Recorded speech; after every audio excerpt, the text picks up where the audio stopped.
La situación de Pedro Castillo se hace insostenible. Cada día aparecen más indicios respecto a su condición de jefe de una organización criminal. La Fiscalía abre cada día nuevos expedientes, nuevas investigaciones, y en este momento ya no se sabe si son 6 o tal vez 7 las investigaciones abiertas en su contra, siendo este un caso único, inédito, nunca visto en la historia republicana del Perú. Pedro Castillo se convierte en objeto de una gran cantidad de investigaciones de temas penales, de temas que tienen que ver con delitos comunes, de temas que tienen que ver con actos de criminalidad. No estamos hablando de asuntos políticos. Ante esto y ante la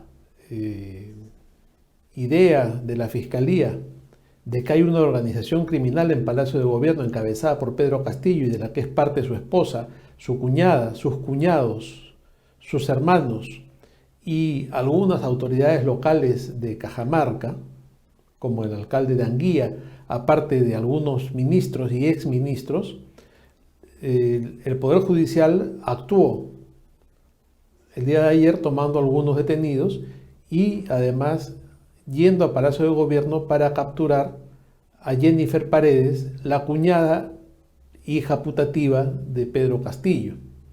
Ante este escándalo, insisto, sin precedentes en la historia política peruana, Pedro Castillo salió en la noche, muy tarde, dando un mensaje a la nación, un mensaje breve, como los que suele dar, confuso, en el que se le vio muy nervioso, pero vamos a verlo y luego de eso haremos los comentarios.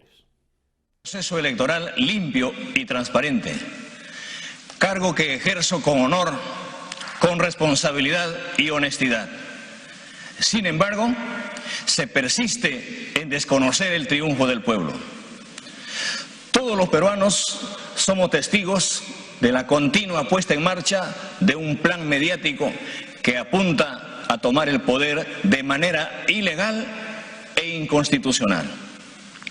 Hoy, Palacio de Gobierno y la Casa Presidencial, una vez más, han sido violentados con un allanamiento ilegal, avalado por un juez, coincidentemente, cuando se está solicitando el pedido de mi inhabilitación por 5 años, para arrebatarle al pueblo peruano su legítimo gobierno.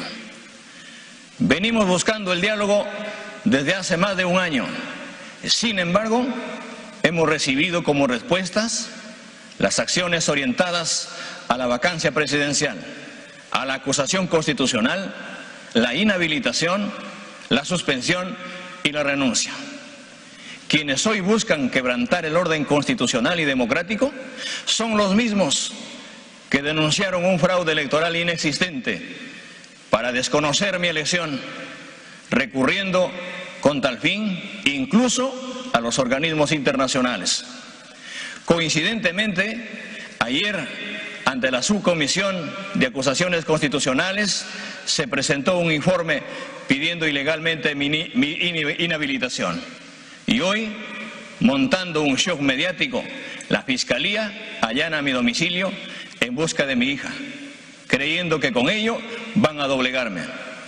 Es evidente la confabulación entre una parte del Congreso, la Fiscalía de la Nación y un sector de la prensa para desestabilizar el orden democrático. Hago un llamado a las fuerzas democráticas, a los peruanos y peruanas, a unirse en defensa del Estado de Derecho, el orden democrático y la voluntad popular. Podrán tener medios, podrán tener dinero, pero no tienen al pueblo. Buenas noches. Dios bendiga a todos. Bueno, este mensaje de Pedro Castillo merece un análisis. En primer lugar, hemos visto ahí a un hombre derrotado, un hombre nervioso, dando algunos zarpazos, algunos golpes, como corresponde a un animal herido y acorralado. Lo que él está haciendo acá es distraer a la opinión pública victimizándose. Inicia su alocución tratando de sostener una vez más, sin ningún sentido, que quienes promueven esto son aquellos que no reconocen haber perdido en las elecciones, ¿no? Y que una vez más apela a insistir en la condición de legítimo y elegido legítimamente su gobierno. Tanto insiste en eso que uno ya empieza a dudar de este asunto, ¿no? Porque además ya están saliendo las pruebas del fraude, como se habló hace un año atrás. Ya están saliendo las pruebas del fraude, ya hay colaboradores eficaces explicando cómo se hizo el fraude con las apelaciones. Bueno, pero es un tema que también está en investigación.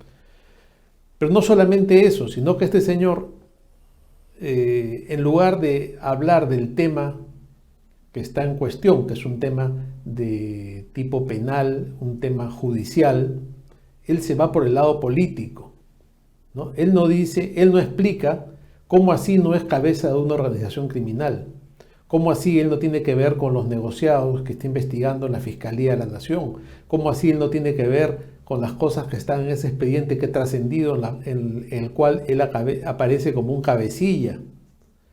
Él se va a decir que hay empresarios y algo más grave, ¿no? Que hay una confabulación entre una parte de la oposición en el Congreso y la Fiscalía de la Nación, con lo cual él está rompiendo el orden constitucional. Él está haciendo aquello de lo cual acusa a la oposición, ¿no? Y está soliviantando a un inexistente pueblo porque a él ya cada vez lo apoya menos gente. Pero lo que está haciendo es muy grave. Está yendo contra el orden constitucional al decir que hay una confabulación de los que tienen plata, porque lo dice al final, de un sector irresponsable de la oposición, de un sector del Congreso y de la Fiscalía de la Nación. Eso es gravísimo. Hay que medirlo en su real dimensión. Es muy grave que este señor diga lo que ha dicho sobre la Fiscalía de la Nación, que además demuestra su ignorancia en temas elementales, porque a él la intervención del día de ayer en Palacio de Gobierno no la hace la Fiscalía, la hace el Poder Judicial. La Fiscalía lo solicita y argumenta, pero quien lo hace es el Poder Judicial, es la orden de un juez. Entonces acá hay evidencias, hay elementos que hacen que el juez diga, ok, tiene razón la Fiscalía. Es probable que este señor sea el cabecilla de una organización criminal y se da cuenta que hay elementos para pensar que la señorita Jennifer Paredes, su cuñada, a la que él llama mi hija en el discurso, esté involucrada en estos delitos, ¿no? Entonces, ¿qué hace el juez?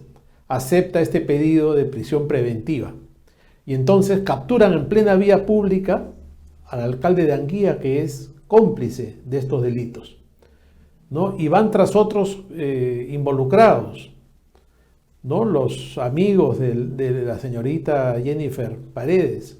Y obviamente no les avisan, no les dicen, oye, te vamos a capturar para que se escapen. Van de sorpresa. ¿Y a dónde la van a buscar a ella? A ella la van a buscar a una de las 3 direcciones que ella declaró que tenía. Ella dijo que vivía en tal lugar, en Chubur, en Cajamarca, que vivía en tal otro lugar y que pasaba temporadas en Palacio de Gobierno. Pasaba temporadas en la residencia del presidente de la República, que como se sabe es en la parte posterior del Palacio de Gobierno. Entonces, obviamente, la policía y el Poder Judicial, cuando hace una intervención, va a una de estas direcciones.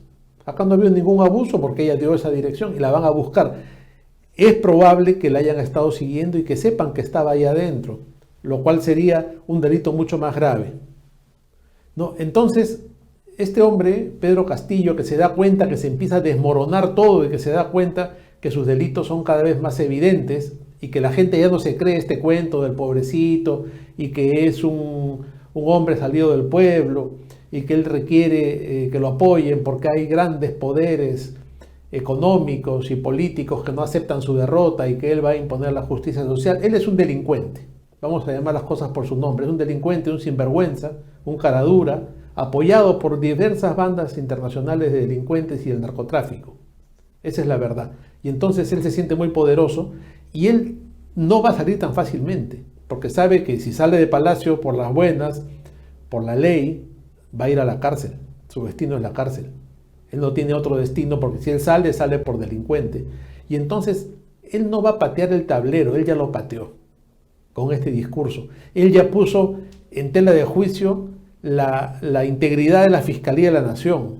Él ya no acepta las normas, él está quebrantando el orden constitucional con este discurso. Y entonces empieza a hacer un sancochado y a mezclar todo y habla de la denuncia constitucional que tiene por traición a la patria por haber pretendido entregarle soberanía a Bolivia en el mar, que es un tema aparte, que no tiene nada que ver y está corriendo en el Congreso, y que ojalá que siga corriendo porque es muy grave. Y por otro lado mezcla acá a la oposición y mezcla a los empresarios y mezcla a la prensa. Él siempre ha despreciado a los medios de comunicación y siempre ha despreciado a la prensa como buen comunista que es. Entonces esa es la realidad. Y entonces les decía, él no va a patear el tablero, él ya lo pateó, él ya está desarmando toda esta estructura con una respuesta de victimización, pero con un fondo violento. Y entonces recurre a los ronderos. Y hemos visto una reunión esta mañana en Palacio de Gobierno con los ronderos, pero no con un grupo grande, con un grupo de dirigentes. Y estos ronderos han empezado también con un discurso violento, ¿no? Mencionando nombres, ¿no? Contra empresas grandes como Alicorp, como el canal de televisión Willax, contra el señor Erasmo Wong, contra Rafael López Aliaga. Un discurso violento contra grandes empresarios, diciendo que ellos son los responsables de atacar a este señor que es el presidente del pueblo, ¿no? Y hablando de revolución, y hablando de 500 años de dominación contra los pobres y contra los campesinos. Y es un discurso comunista, un discurso de siempre, de estos ignorantes que son ahora los asalariados del narcotráfico en Cajamarca y que responden a esos intereses, porque esos no son ronderos de verdad. Los ronderos de verdad estarían haciendo las cosas que siempre han hecho los ronderos, sino defendiendo a un delincuente en Palacio de Gobierno. Entonces ellos han venido a Lima como parte de esa pateada de tablero de Pedro Castillo a hacer un discurso violento, a hacer un discurso en el cual nos amenazan con violencia. Y sin duda, la salida de este hombre no va a ser fácil. La salida de Castillo no va a ser fácil porque ningún comunista deja el poder fácilmente. Él no va a salir por las buenas, él no va a salir del Palacio de Gobierno enmarrocado por la policía para irse preso. Él no va a salir del Palacio de Gobierno porque el Congreso decide su vacancia. Él va a armar lío y él va a armar seguramente una salida violenta. Estemos preparados para eso porque los comunistas son así y no hay que darles ni un milímetro de ventaja porque ahí donde uno le da un milímetro arman la revolución y siempre están en contra del país. Son el enemigo a combatir y esta vez el enemigo está en el poder. Vamos.